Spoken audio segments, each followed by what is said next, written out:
افتخرت لاني حامل جنسية سورية، مسكت السلك ربطته على راسي، طلعت من الباب وحامل بايد البندقية، اتمشت بحاور مدينتي اللي دمرت عمرانا.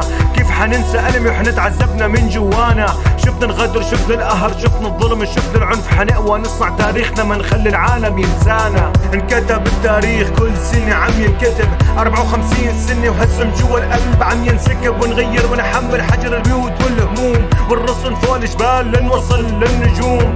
شفنا الموت وشفنا الجوع ببلاد الشام، عانت ما كان الصوت مسموع، بالمرجي وبالساحات انكتبت الأسامي. سوريا لنا إلى يوم القيامة. يابا يابا يابا يابا عاللي صارت ببلادنا يابا.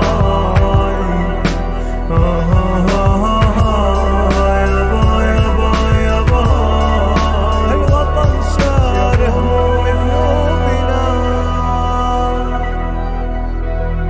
تحت ظل الشجرة انكتبت رواية، وصوت الضرب منساق وانسجم مع الناي.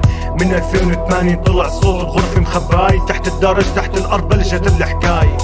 نثرنا البذرة لحتى شجرت، قوة الحنجرة والبلد عمرت، من دم اخواتنا ورفات اولادنا، تحررت بلادنا والطرقات سلكت ونورت. واقف نص الشام عم لملم فرحتي، علم الأخضر صار هو عالم بلدي. خليني اتأمل فيه كيف عم يرفرف، أنا القوة والصوت والخوف مات بملعبي.